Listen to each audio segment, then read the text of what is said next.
ৰাইজোৱা 6 মাহ সম্পূৰ্ণ হ'বৰ হ'ল। এইখিনি সময়লৈকে জুবিন ক্ষেত্ৰখনৰ নিৰ্মাণৰ কাম স্থায়ীভাৱে কিবা আগবঢ়াৰ ৰাইজৰ চকুত পৰা নাই। নিজৰ প্ৰাণৰ শিল্পীগৰাকীক শ্ৰদ্ধা জনাবলৈ তেখেতক য'ত সৎকাৰ কৰা হৈছিল, তাত তেখেতৰ অগণন অনুৰাগী অসমৰ ৰাইজে চাকি বন্তি জ্বলায়, ধূপ জ্বলায়, গামোচা এখন দিয়ে, ফুলৰ টাব দিয়ে, যিয়ে যেনেকে পাৰে শ্ৰদ্ধা নিবেদিছে। আৰু আমি এতিয়া শেহতীয়াকৈ দেখিবলৈ পাইছো যে এজাক বৰষুণ পৰিলেই ৰাইজৰ সেই গোটেই শ্ৰদ্ধাৰ স্থলী পানীত উটি যায়। উৱলি যোৱা ত্ৰিপালেৰে সৈতে সেই চাকি বন্তি দিয়া ঠাইসমূহ ঢাকি ৰখা হৈছিল। সেই ত্ৰিপালৰ পৰা পানী পৰিবলৈ আৰম্ভ কৰিছে আৰু পৰিৱেশ এনেকুৱা হৈছেগৈ যে জুবিন গাৰ্গৰ পৰিয়ালবৰ্গই নিজা উদ্যোগত তাত ত্ৰিপালেৰে সৈতে তম্বু তৰি ৰাইজৰ শ্ৰদ্ধাক আদৰ জনাব লগা হৈছে। আজি 6 মাহৰ পাছতো জুবিন ক্ষেত্ৰৰ এই উৱলি যোৱা অৱস্থাৰ বাবে, এই ব্যৰ্থতাৰ বাবে এটা কথা স্পষ্টভাৱে ক'ব লাগিব যে এয়া চৰকাৰৰ অক্ষমনীয় অপৰাধ হৈছে আৰু কোনো যুক্তিৰে সৈতে, কোনো অজুহাতেৰে সৈতে এই ব্যৰ্থতাক, এই অৱহেলাক ঢাকি ৰাখিব নোৱাৰি।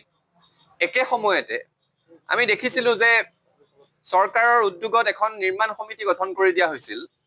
জুবিন গাৰ্গৰ পৰিয়ালবৰ্গ, তেখেতৰ ঘনিষ্ঠ একাংশ লোক, সাংস্কৃতিক মহলৰ সৈতে জড়িত একাংশ লোকক লৈ এখন নিৰ্মাণ সমিতি গঠন কৰি দিয়া হৈছিল।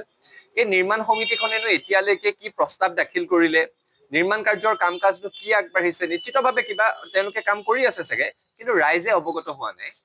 কাৰণ জুবিন গাৰ্গক লৈ অসমৰ লাখ লাখ জনতা, তেওঁৰ অনুৰাগী প্ৰতিটো মুহূৰ্ততে সচেতন হৈ আছে।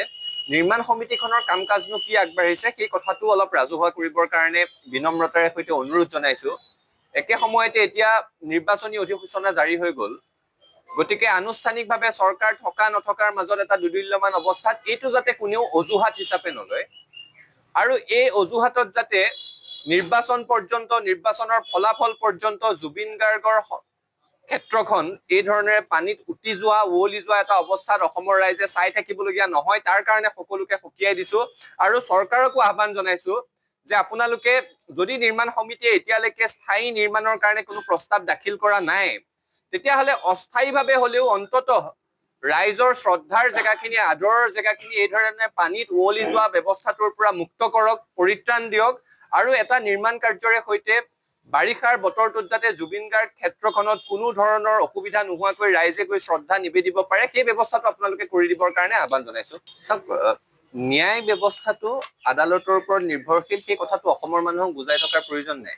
আদালতে ন্যায় দিব, কিন্তু আদালতে ন্যায় কেতিয়া দিব পাৰিব? যেতিয়া চাৰ্জশ্বিটত উল্লেখ কৰা কথাবোৰ তথ্য প্ৰমাণেৰে সৈতে আদালতৰ মজিয়াত প্ৰমাণ হ'ব। দোষী আইনৰ দৃষ্টিত দোষী সাব্যস্ত কৰিব লাগিব আৰু যেতিয়ালৈকে নকৰে তেতিয়ালৈকে SITৰ, তেতিয়ালৈকে আৰক্ষীৰ, তেতিয়ালৈকে চৰকাৰৰ দায়িত্ব শেষ নহয়।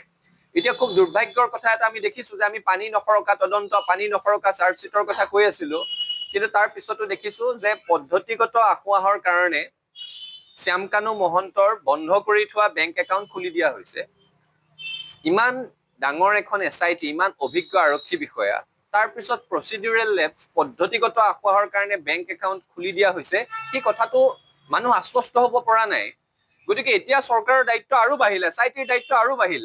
চাৰ্জশ্বিটত যিবোৰ কথা উল্লেখ আছে সেই কথাবোৰ তথ্য প্ৰমাণেৰে সৈতে আদালতৰ মজিয়াত সাব্যস্ত কৰি জুবিন গাৰ্গৰ হত্যাৰ সৈতে জড়িত প্ৰত্যেকটো হত্যাকাৰীক কঠোৰ আইনী শাস্তি যেতিয়া বিহিব, তেতিয়াহে অসমৰ মানুহ আশ্বস্ত হ'ব যে প্ৰাণৰ শিল্পীগৰাকীয়ে ন্যায় পাইছে। আৰু অসমৰ ৰাইজে খুব সচেতনতাৰে সৈতে জুবিন গাৰ্গৰ বিষয়টো চাই আছে। ৰাইজ ৰাজপথত নাই ইয়াৰ অৰ্থ এইটো নহয় যে প্ৰাণৰ শিল্পীগৰাকীৰ ন্যায় বিচাৰি বুকুত জ্বলি থকা জুইৰ পৰা নিৰ্বাপিত হৈছে। এটা কথা খাটাং, জুবিন গাৰ্গ ৰাজনৈতিক হাথিয়াৰ, ৰাজনৈতিক অস্ত্ৰ কাৰো কাৰণেই হ'ব নোৱাৰিব। শাসকেই হওক, বিৰোধীয়েই হওক, কোনেও জুবিন গাৰ্গক ৰাজনৈতিক অস্ত্ৰ হিচাপে ব্যৱহাৰ কৰিব নোৱাৰিব। জুবিন গাৰ্গ কাৰো ভোট বঢ়োৱাৰ বা কাৰো ভোট খহুৱাৰ অস্ত্ৰ হ'বই নোৱাৰে। আমি পূৰ্বতেও কৈছো, আজি পুনৰ দোহাৰিছো, জুবিন গাৰ্গ এটা জীয়া আগ্নেয়গিৰিৰ নাম আৰু আগ্নেয়গিৰিত যিয়ে ৰাজনীতিৰ ৰুটি সেকিবলৈ যত্ন কৰিব, তেওঁৰ হাত পুৰি চাৰখাৰ হৈ যাব, শাসকেই হওক, বিৰোধীয়েই হওক। জুবিন গাৰ্গ মৃত্যুৰ পাছতো তেওঁৰ সত্তাটোৰ পৰিধিটো আৰু বিশালহে হ'ল। গতিকে জুবিন গাৰ্গক যিয়ে জীৱিত কালত জনা নাছিল, তেওঁৰ মৃত্যুত যি জনস্ৰোত হ'ল, সিয়ে তেওঁক অসম, উত্তৰ পূৰ্বাঞ্চল, ভাৰতবৰ্ষৰ পৰিধি ভাঙি গোটেই পৃথিৱীলৈ বিয়পাই লৈ গ'ল।